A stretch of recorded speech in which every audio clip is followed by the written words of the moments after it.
Imagine this. You wake up wide awake at 5 a.m., ready to blast out a cold shower and to get yourself more energized and be able to start working on the hardest thing of the day. And then there's you. You're struggling waking up and feeling motivated. Well, my name is Aiden, and I'm here to help you start disciplining yourself and show you how you can start waking up at 5 a.m. and how I woke up at 5 a.m. almost every single day of this year already. Step one is you have to set your brain's alarm. You have to be disciplined. It sounds like a simple thing, but it actually isn't. When you're going to be woken up at like 5 a.m. in the morning and you had a day the day before where you stayed up a little bit or you just did a lot, you're going to be really tired and you're not going to want to wake up. And this is where reality hits and you're going to see that it's going to be hard to be motivated. So motivation is actually a really important thing. And it's not a simple step. It's going to be hard if you want to wake up at 5 a.m. every day. This is the pitfall, but once you recognize your purpose and you're able to define that into a daily action, then waking up is actually a really fun thing. So you have to be able to combat it with your purpose and with what you're going to do that morning. You have to be able to embrace solitude. Sit alone in your room. Just think about what you can do and what you can start doing. That is going to be the highest leverage thing in the morning. And write that down. Write that down and turn that into a daily action that you can start doing at 5 in the morning or at 6 in the morning if it takes you an hour to get ready, or 30 minutes, so 5:30. But I bet you can calculate that. But being able to start your day off with doing the hardest thing. For me, it's doing these videos, and some days I don't get to record right in the morning.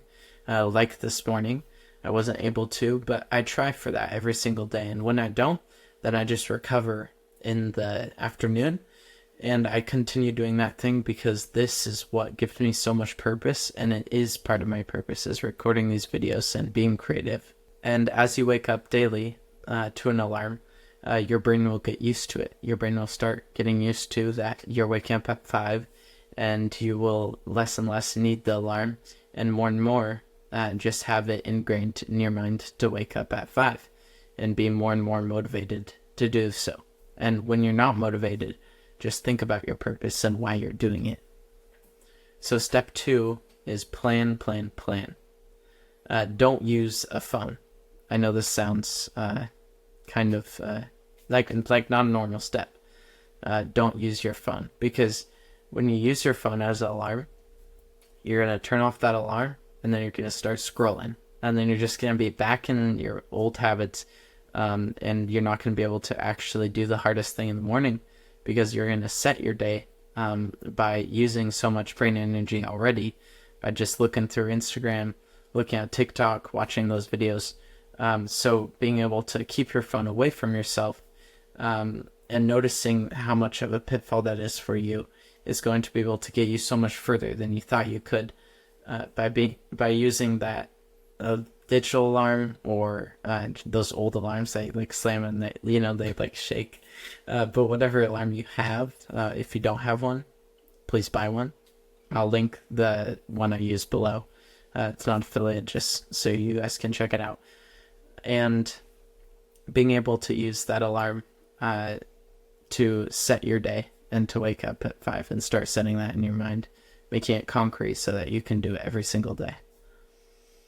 You have to do time blocking. What you're going to do is you're going to block out the hours of the day before.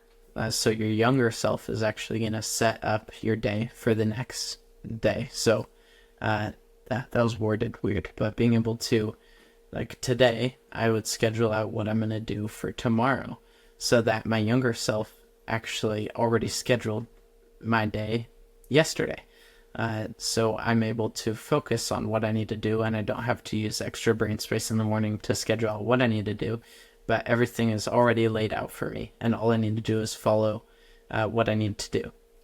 What have helped me is Google Calendar. It's completely free and it works really well. You can schedule out basically minute by minute your day, and if it doesn't work out, then you can move things around.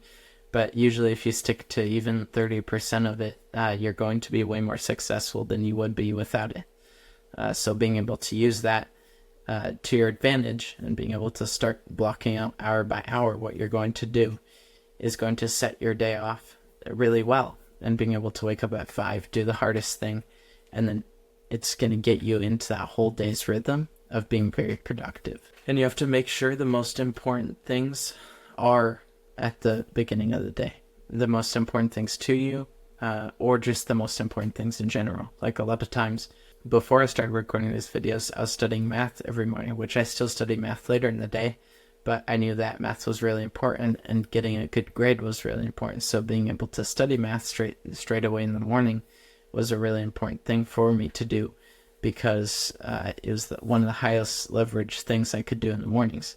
But now I see that I can still get a good grade and work hard later in the day on math, and that it's not something that I need to put in time right in the morning. So just being able to adjust that however works best for you. Step 3 is just motivate.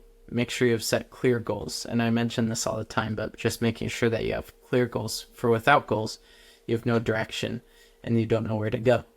So being able to know your goals and start on those goals and walk in those goals is going to get you so far, so much further than without goals. Having them up on your wall, being able to see them, being able to remind yourself daily and even hourly by just like, I'll be working on my computer, and then I just can look up and see all 9 goals for this year. And I'm like, I'm moving towards those. I'm doing those goals and I'm working towards those. So it's really encouraging to be able to have your own goals, maybe taped up on your wall or on your home screen or wherever that is, but whatever motivates you best. Visualize success daily. What I've been doing is I have to visualize my success and how I'm going to get there. I do that in different ways, but I do that with a note card for goals. But also what I do is, like, before I hit the gym, what I did today is I was able to think about my workout, think about how I'm going to do it and how I'm going to be dripping sweat and how I'm going to be pushing myself so hard. And I pushed myself so much harder than I would have if I hadn't visualized, because my brain had already known what I was going to do. Your brain can't tell the difference between what you're imagining and what is reality. So being able to turn something that you want to get to into a vision, into a thought, and going through that thought process is going to be able to, when you are in that situation, you're going to do it so much harder, and you're going to work so much harder and push yourself so much harder because you already went through that experience. So you know how to do it even better than when you thought about it, which is such a weird kind of thing to think about, but it's really interesting and it has really helped me in this past week. And the last point in step 3 is you have to stay accountable. Keep yourself accountable for your actions and always make sure that your actions are aligning with your true desires, and not just your desires, but of what you think you want to get to, where you want to go, and who you're becoming. Now, step 4 is routine changes. Practice relaxing for bed. You can research how to get better sleep and go to bed earlier. A guy I recommend is Andrew Huberman. He's a podcaster and he has all these free podcasts out there that you can listen to, but being able to figure out all the different things you can do before you go to sleep to get better sleep and to walk into that next day a lot easier and with a lot more energy. And you have to embrace small changes. Make little changes, ones that benefit your morning and its success. Set little habits in the morning that are going to prioritize your energy levels and what's going to help you best in the morning to be able to succeed and work on that hardest thing. And the last point inside of step 4 is energy levels. You have to see what times you tend to be tired at and block out your day according. So I'll get really tired towards like late afternoon, like 4 o'clock. So being able to not work on school then is a really good thing for me, because then I can prioritize getting good sleep that night before waking up early in the morning to do more.